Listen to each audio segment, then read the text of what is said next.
out. Great. So let's start with just a tiny grounding to connect all of us that are on this webcast, and also to connect us to our physical bodies and this place and this time. So if you close your eyes,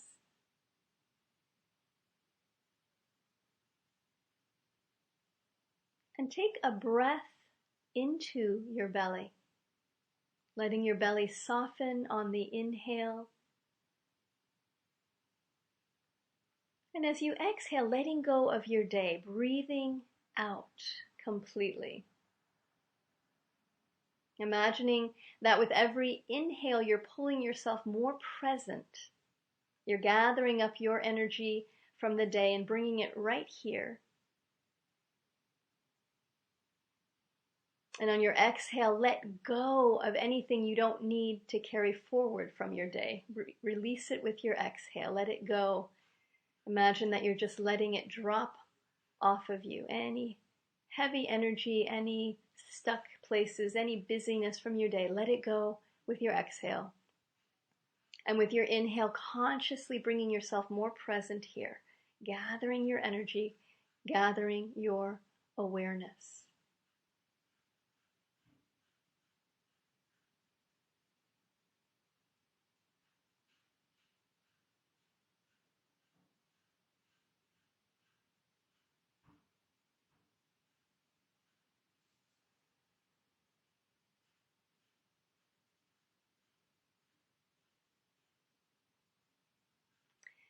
And take a moment to feel, what do you feel like in your body when you're inspired, when you're excited about something? Imagining a time recently when you were inspired or excited, when you had a lot of juice around something, and just feel that feeling sense in your body now. That sense of motivation and excitement.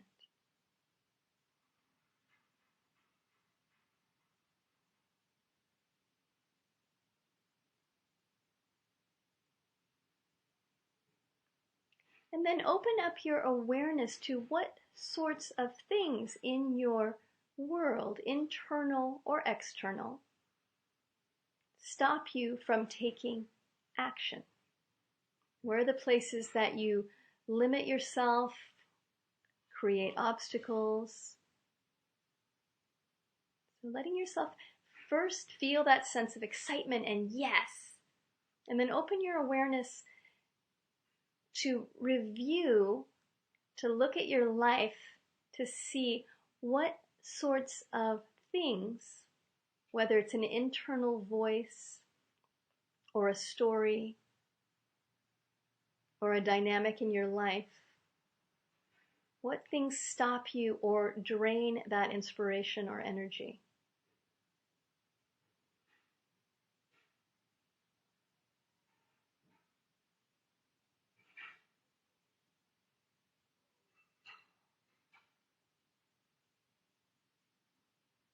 Simply noticing, witnessing without judging, just gathering information right now.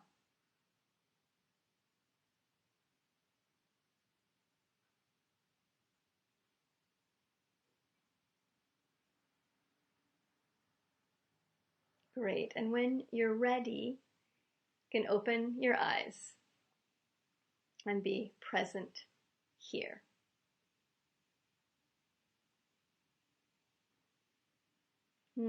Our topic for tonight is action from love and learning to really live the 4 agreements. And we started our call with exploring, what does it feel like in our bodies to be motivated, to be excited? And then what are the things that stop us? And in order to take action from love, we want to first explore, what does it feel like to be inspired? And then to take note of where we then stop ourselves. What are the forces inside of us or even externally? And all those external forces are reflections of the internal. that stops us from taking action fully in our lives from our heart, from that place of inspiration and joy. So taking action from love, we start from that seed of inspiration, and then we explore what happens next. So if you'll take a moment to type out, what are some of the things that stop you from moving forward on your path? Any words that arose, any situations, any thoughts?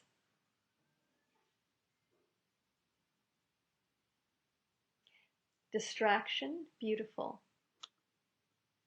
One of the things that arose for me is a worry, what if it doesn't work? Fear, great.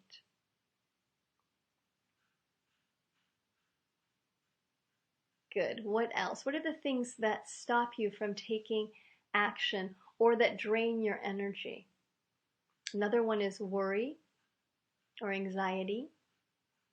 Doing it wrong. Good. That's one that definitely stops us. The fear of doing it wrong. Great. Judgment. Fear of judgment from others, and also self-judgment so often will stop us from that place of inspiration. Great. Leaving others behind. So the fear that if you follow that joy or that inspiration, that you'll be leaving your beloveds behind, that you'll be leaving others behind. Great. People telling me I can't. Okay. People telling me I can't. Debt, exhaustion, time. All things that feel like huge obstacles. Being alone. And then also no energy.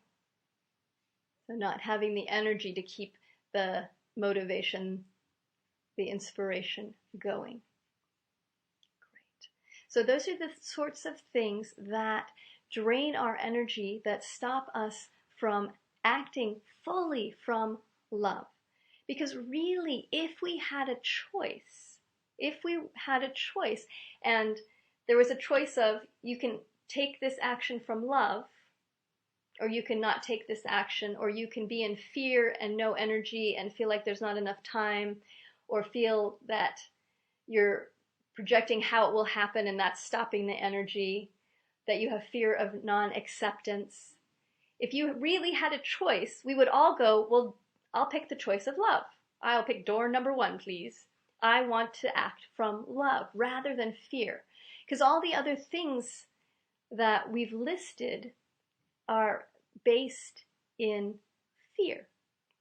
Most of them. And we'll talk about some of them, because some of them, there's actually one that might not be. But only one.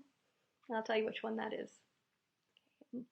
Most of them are based, 99% of the time, there's a fear behind the places where our energy gets drained. And that fear is a story that limits us. I want to share a great teaching story. It's one of my favorite ones. Some of you may have heard this already, and probably a lot of you haven't. And it's what I call the vase story. And it's a great place for us to get a sense of how we create our own reality and how we've trained ourselves to act from fear because of the modeling, because of what we saw around us. So use your imagination. First imagine that you're 3 years old, that you're a little kid and you're really happy and you're running around the house and you're having a great, great day, and you're playing with your older brother who's about 7 years old. And you and your brother are running around, you're having so much fun, and your brother knocks over your mom's favorite vase and it shatters all over the floor. Notice how you feel. The vase breaks, and usually we go, oh no, I'm in trouble. But let's pretend that you as a 3-year-old don't have a sense of punishment. So you don't have fear. If that vase shattered, what would your reaction be? If you don't have fear, if you don't know about punishment, then the vase would break and you'd probably go, that made a cool noise. Or you might be a little worried about the pieces, but probably you might even dance on them or break other things. And then you would run off and play, because that's what kids do. They love to play. As little kids, we loved playing. That's our nature. And you see that in all young creatures, that there's plenty of play, and in most animals, in adults as well. It's part of enjoying life and being in body is play. So you go off and play. Your mother has been stuck in traffic. It's been really hot. The air conditioning broke. The chocolate bar she really wanted to eat has melted on the seat next to her. She had a really bad day at work, almost lost a contract, got into a fight with her boss. She's stressed out. She's stuck in traffic trying to get back home. Her babysitter called and said, I'm not going to make it. I'm left already because my boyfriend called me, so I'm leaving. Bye, your kids are fine. So she knows her kids are home by themselves. So you can imagine the state of mom when she gets to the front door finally and opens the door and sees her favorite vase shattered on the floor and hears her two kids laughing in the other room. So most likely she doesn't take a breath and say, children, I've had a really bad day and I'm feeling really emotional. I loved that vase. Let me go express some emotion and then let's talk about what happened. She probably does not do that. She probably says, who broke my vase? And starts yelling for her kids. And her kids are in the other room, come into the space and see this woman who earlier today was their mother, but is obviously not their mother anymore. And she's yelling at them and she says, which one of you did it? Who broke my vase? And your older brother says, she did it. And you go, I didn't. And your mother goes, you, in your room. Go. I don't want to talk to you. Just go to your room. And you're saying, but I didn't. She goes, don't, just go. So you go to your room and shut the door. How would you feel? So just take a moment to check in with yourself. How would you feel if you were playing, you were enjoying, and then your brother blamed you for something you didn't do, and your mother punished you, sent you to your room? How would you feel? So go ahead and type in a word or two about what you might feel. You imagine yourself in that position. You're sitting on your bed, you've shut the door. Yeah, you would feel bad. A very good word. Okay. What else might you feel? Angry, yeah. You might have a sense of anger. You might have a sense of betrayal, a sense of confusion, exactly. Defeated, betrayed, mad. Great words. So definitely confused, hurt. All of these things. And as a 3-year-old, you may not even have a word. You might not have the word for betrayed. You just have a feeling sense of something's not right. It doesn't feel good. You're upset with your brother. You feel bad. Now, kids learn how to react to things by what they see around them, what they pick up around them. Okay. So is it possible that this kid might sit on her bed and say, wow, mom was having a really rough day. She looked really stressed out. And a brother, I know he was probably just scared and I don't know why he blamed me, but we'll figure it out later. I'm just going to color until they figure it out. Is it possible that that little kid could say that? And the answer is yes, it's possible. If that's what was being reflected to her, that people get upset feelings, but it's okay. People make mistakes, but then they come around and tell the truth. If she was modeled that, then that's how she could respond. But very few of us are modeled that way. What we're modeled is around scarcity, fear, confusion. I did something wrong. Somebody else did something wrong. We have a lot of punishment, reward going on. And we can really see what's being reflected to us by looking at the media. If you look at what the media shares, if you look at the news especially, or reality TV. So in reality TV, what we see is a lot of drama. And in the news, there's often fear, scarcity, war. What things are going wrong in the world is often what the news is showing. And what advertising reflects to us is also not so helpful. And the media and advertising did not create this. They're just using it because it works, because it does hook our attention. Fear hooks our attention. Problems hook our attention, because it's the way we're wired right now as humans. Most humans. Not all, but many. And especially us Westerners. So in the advertising, what advertising reflects is you're not enough. And if you just brought this product, then you would be better, then you would be okay. So that's what we're swimming in. That's what's being reflected to us constantly. Even as little kids, we're getting that energy of there's not enough love, we're not enough, life isn't fair. And it's not the emotion that's the issue. Okay? Emotions are a natural part of being human. They come and they go. And so even as a little kid, if we feel a sense of confusion or betrayal, that usually will leave rather quickly if there's no other stimulus. You see this with kids on the playground all the time, where they'll wipe out, and if nobody freaks out around them, and it's not a terrible wipeout, they're not really injured, they just got scared, that what will happen is they'll bounce back up and go run and play again. But if an adult goes, "Oh my God, are you okay?" they'll start crying until they're soothed, and then they'll get up and run and play again.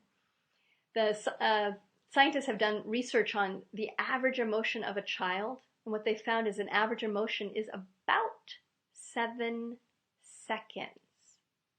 I love that statistic. When was the last time you had a 7-second emotional reaction to something? For us adults, we usually get triggered and we have emotions that last for years sometimes. So the emotion isn't the problem. What makes the difficulty for us, that causes us to no longer be able to act out of love, is when we make up a story about our experience. We make up a story about what's happening.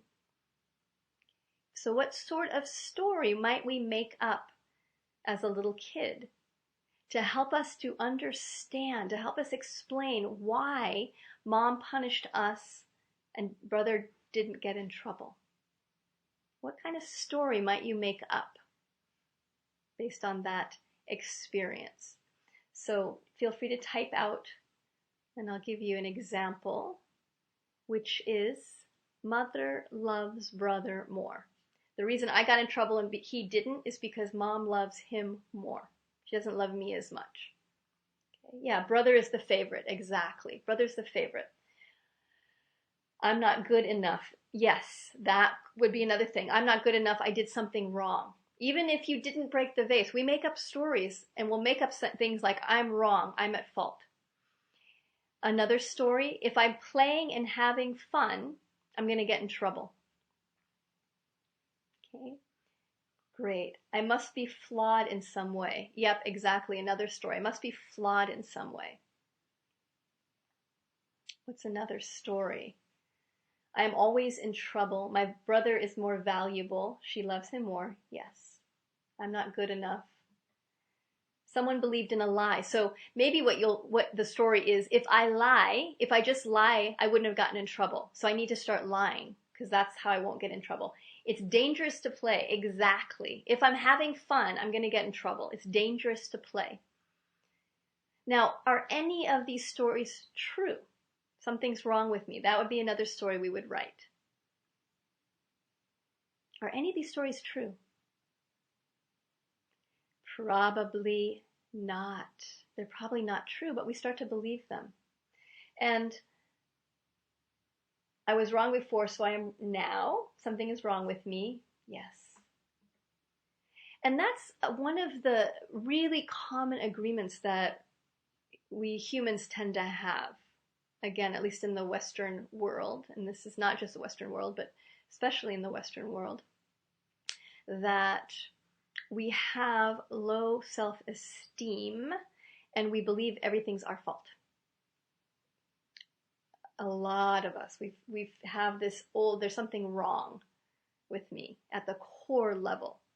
So you can see just that makes it difficult to act from love. If we believe we're broken or we're flawed or we're wrong, then our actions come from fear, because that's how we perceive ourselves. Okay? And we begin to build those stories. So let's say I believe, I'm this little kid and I believe mom loves brother more. And mom comes to the room and knocks on our door and comes in and sits on the bed and puts her arm around us and says, honey, I am so sorry. I know that your brother broke the vase. I know it wasn't your fault. I love you. I love it when you play. I must deserve this punishment since it's happening. Yeah, that's another one. I must deserve this. So your mom says, you don't deserve this. I'm sorry I punished you. I was just really upset. I had a bad day. Come on, why don't you come to dinner? Okay. There's this little part of you that's not sure she's telling you the truth anymore. Okay, because you've started a story. You've started the story. She loves brother more. I deserve to be punished. So you sit down at the table and your mom passes the mashed potatoes to your brother first. What do you do with that information? So you can see she passes brother the mashed potatoes and you're looking and you see, and what you see is it validates the fear. Exactly, Nancy. It validates the fear. She does love him more. Look, she just passed him the potatoes. Now I have evidence that shows me she does love him more. Yep, adults are not to be trusted. The other thing that can happen is that we also then don't see if she does pass us, let's say, the cake later at the end of the evening. If we're starting to believe our story that mom loves brother more and she passes the cake to us, we don't see it, or we say, I can't trust her, or we feel like I'm invisible.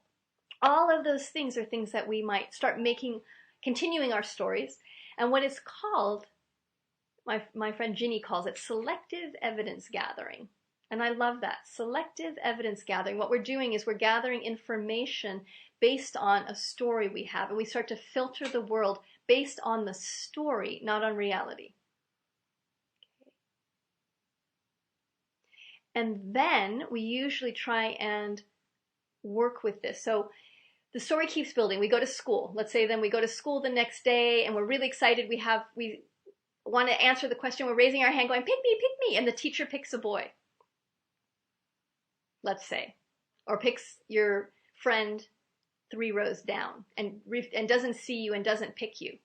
And so maybe then the story becomes, I'm invisible, I'm not seen, nobody loves me, boys must be better than girls, the world isn't fair. We start building on the story so they don't stop there. And then we go into some sort of a strategy usually. So you can see the whole web that we start creating from a really young age. From something as innocuous as a brother breaking a vase and you getting punished. We all have stories. We all have experiences. We can have big trauma, and we can also have smaller trauma that still creates all the stories. So those stories then, yeah, it's a thorn that is exacerbated, exactly. So those stories then continue to grow and build. We have different experiences. We weave more and more stories in about how we're not loved. And then we start going into strategy. We believe I have to be invisible or I have to be perfect in order to be loved. If I was just perfect, if I was more like a boy, then I would be loved. Or I never loved my mother, my brother anyway. I don't need love. That would be another defense that we would create in order to make ourselves feel better.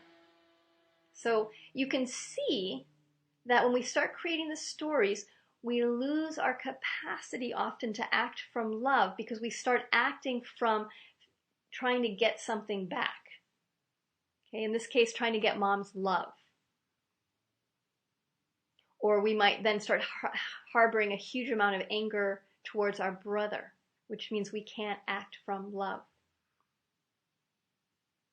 And that we then weave more and more fear into our actions. And it's the fear that we're not going to be seen, that we're not going to be respected, that we're not going to be loved. And the truth is, we're not giving those to ourselves. So yeah, you might feel like you're living in someone's shadow. That would be another story. So this is how we start to create our reality, and why many of our actions come from fear rather than from self-love. From trying to fit in, trying to not be seen. Yeah, or we become angry with ourselves. Sometimes we turn it internal. Sometimes we push it external.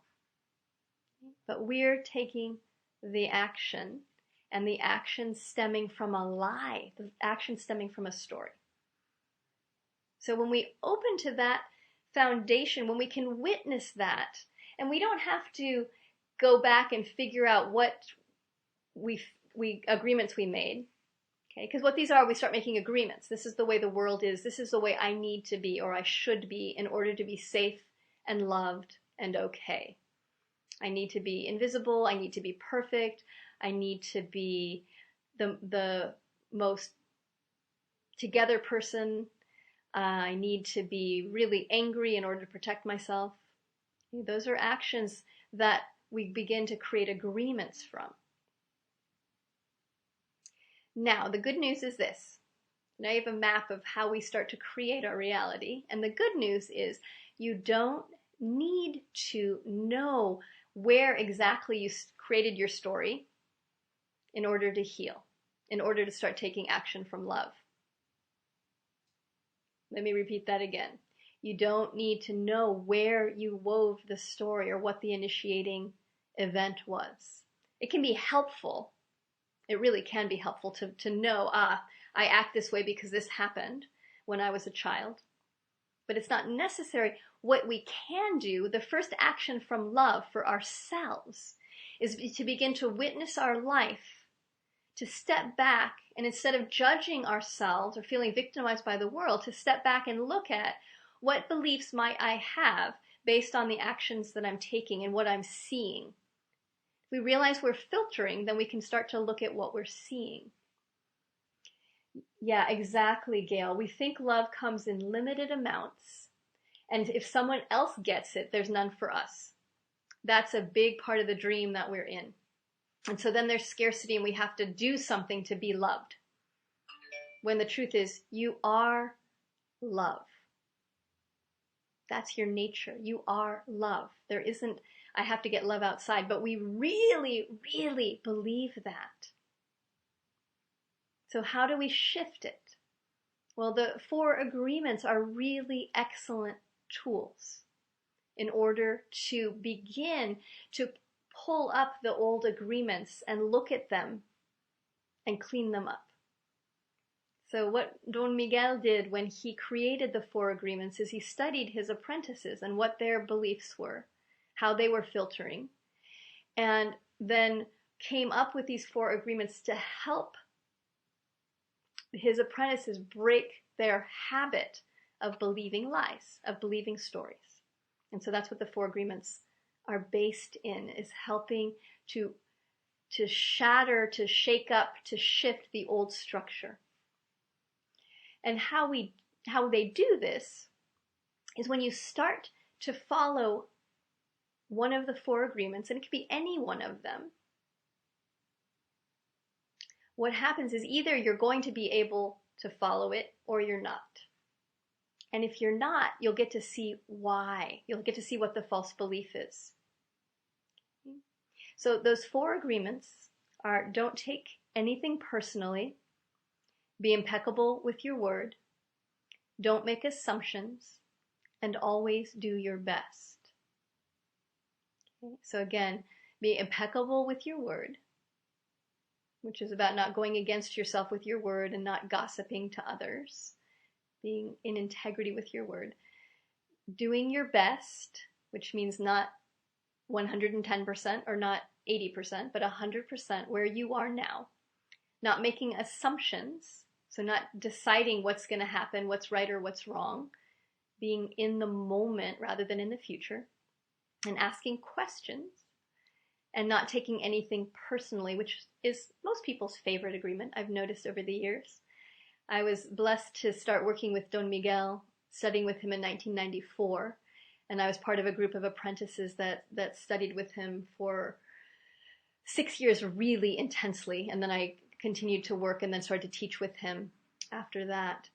And we've been really in huge gratitude to be able to work with these Toltec teachings over the last 18 years and embody them myself and also share them in Austin, where I'm currently teaching out of, and all over the globe actually, yay, and also through the web.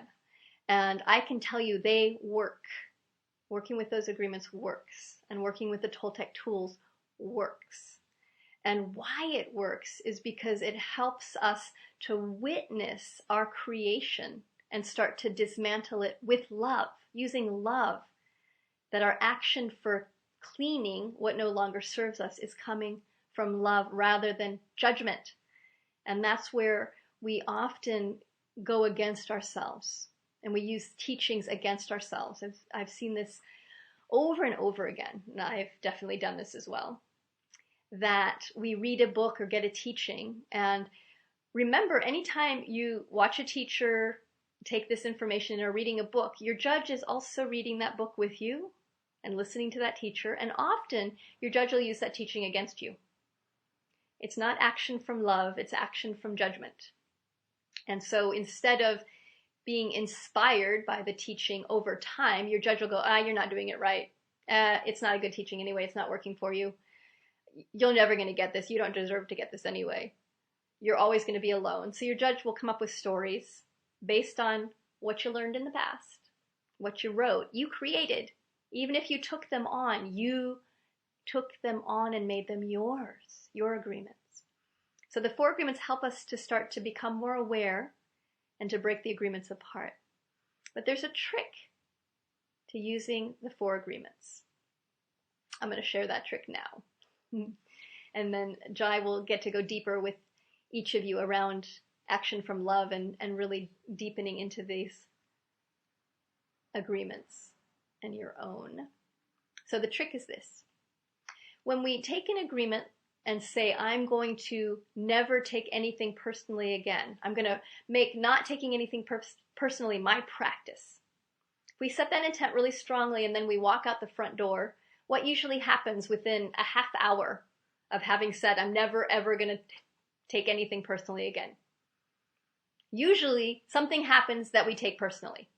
But now we're aware that we're taking it personally because we've said we are not going to take it personally. So now we become aware that we're taking it personally. And in that awareness, often what we do is judge ourselves, that we couldn't keep our word, or that we're taking things personally. So we then go into judgment, which is not action from love, it's action from fear.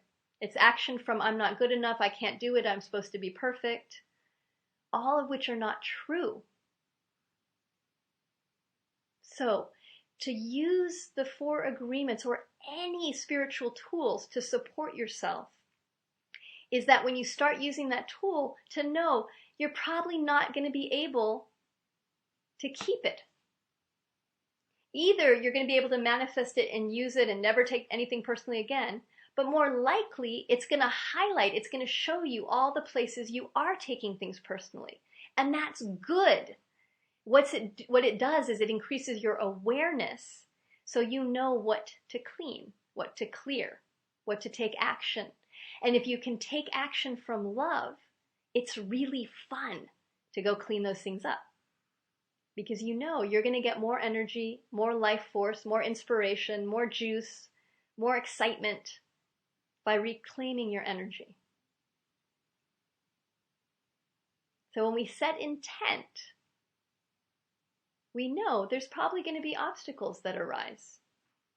And those obstacles are inside of us that are showing us where we have limiting beliefs, where we have stories, where we have lies.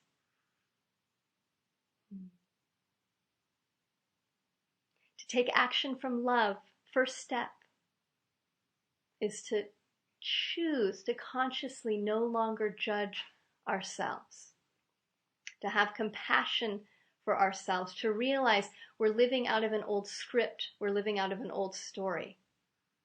And the best service we can give ourselves is to bring the energy of love and compassion and presence through the process of untangling the insanity of our mind. Because for most of us, our minds are really crazy. I know mine is. And I have to be very mindful to keep separating it out. And my guess is your mind's probably similar.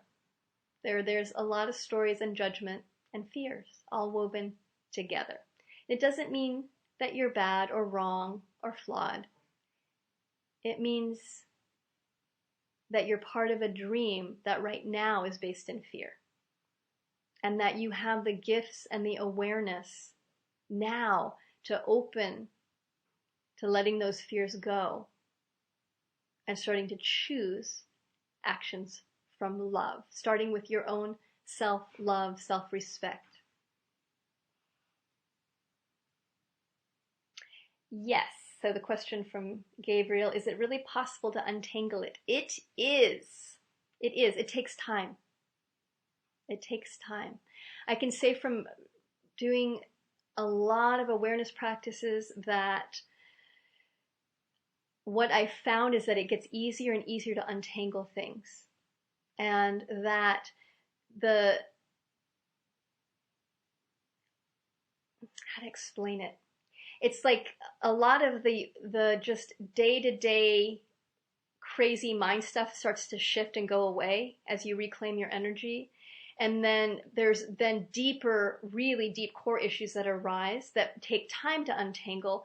But when you're doing the work, you know this is good work. This is deep untangling. And so there's a joy to the untangling. Can you untangle it? Absolutely. It just takes time, perseverance, patience, and self-love. So, and then, yes, yay for practicing letting go of self-judgment. It's a practice because we've so learned self-judgment. It is also loving ourselves before living the 4 agreements. Yes. And these things all go hand in hand.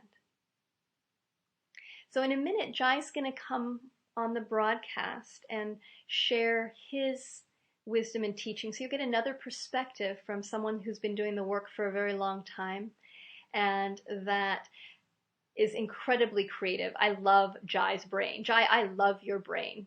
I don't know if I've told you that as directly as I am right now. I love your brain. You have a fabulous brain. He's this incredibly creative brain. And that's one of the things that we do here at Tosi, is that we're really love helping people unlock their creativity, to use their creativity to untangle the lies, to use their creativity to run experiments, to learn how to take action from love. So I want to take just a moment, if it's okay with all of you, and take a couple minutes to share a program that Jai and I are doing together. And then you'll have the opportunity to get to experience Jai. The program's called Action from Love, Living the 4 Agreements, and it's a 4-part series that begins next Tuesday and will run for 4 Tuesdays in a row. And it's by webcast, just like this.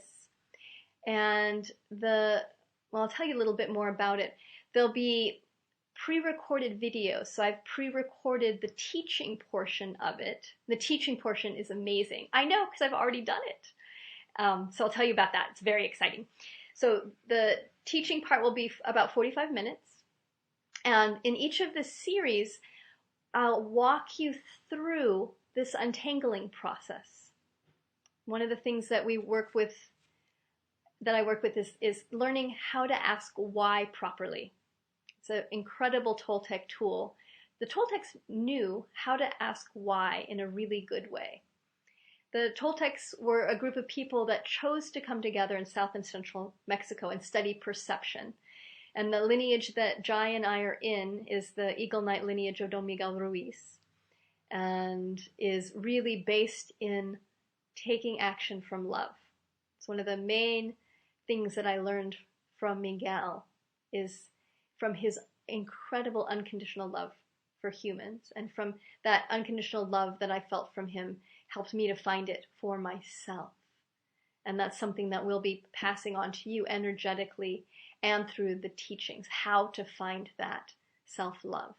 So one of the ways is to learn how to ask why in a good way that supports you, how to learn to run experiments and take actions, little bitty action steps that will support you. So there's a whole class around experimentation, loving consequences, and how to take loving actions for yourself by taking baby step, little bite. So there's a whole piece around how to take action in a good way. Most of us are so ill-trained around taking action in a good way. I also then have a really neat teaching around 4 steps to clarity.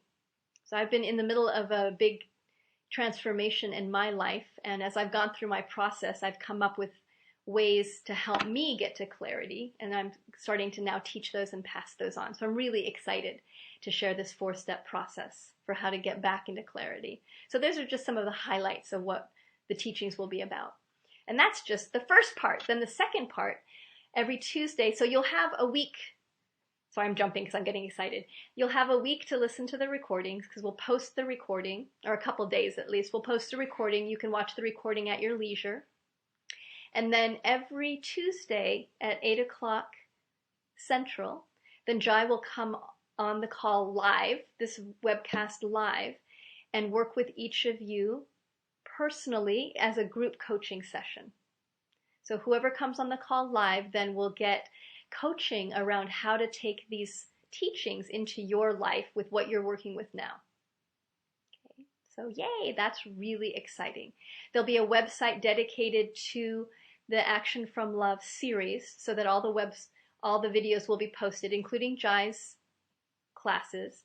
And we'll also create audio for each of those. And sometimes that's an easier way for people to connect to the teachings, is to have an audio to download that you can then put it on your MP3 player or your iPhone or on a CD and listen to it on your way to work or while you're jogging or while you're fixing dinner. So there's a nice, sometimes people really appreciate the audios. So there'll be both video and audio recordings of everything. And then this is so exciting. Then as an added bonus to the first 20 people that sign up, and it might be even more than the first 20, we'll see. But for the first 20 people that sign up, you also get a free coaching session, totally free coaching session with Jai or one of our other spiritual integrity coaches. We have some amazing coaches. So you'll get a free coaching session as well as part of that. And there's more. What is it? And there'll be a way to interact with each other. So that's another thing. I'm really passionate, I know Jai is as well, around community, around creating community for supporting each other in living in a new way and taking action from love. There's nothing like community support to keep us steady on our path because it's challenging. There's a lot of distractions. There's a lot of old beliefs that we're in the process of unwinding. So having a supportive community that you can rest into, that you can bounce ideas off of, that you can be inspired by is really valuable. So all of this, those 4 classes pre-recorded with me, 4 classes with Jai live that you can also get the recordings for, and that's the group coaching, a free coaching session if you're the first 20 people to sign up, and the website that has a way to interact with each other. So all of that for $40. Great. A fabulous deal. So if you want to go deeper, please join us for the next 4 weeks in learning how to take action from love. I'm going to go ahead and post the URL of where you can sign up for that. And then I'm going to close this broadcaster down so that you can meet and get to experience Jai and go deeper and activate for yourself how to take what you just learned and bring it into your life. I really thank each of you for joining me tonight. There's 35 plus of us on this call right now, on this broadcast. And that's 35 beings that are choosing to walk a path of heart and to step out of self-judgment, to step out of feeling broken or not good enough, to step out of fear, and to step towards self-respect, self-love, and living in gratitude from the heart. So thanks for joining us. Hang on, stay on this webcast for Jai. What'll happen is the screen will go black. You'll wait a little bit. The chat will still be happening, so if you want to ask questions or comment, I'll stay on the chat for a little bit, for a while. And then in a moment, Jai will let you know when you can refresh, and poof, you will see Jai in the window. All right, blessed ones, thanks for joining us. Jai, have fun with them, and good night.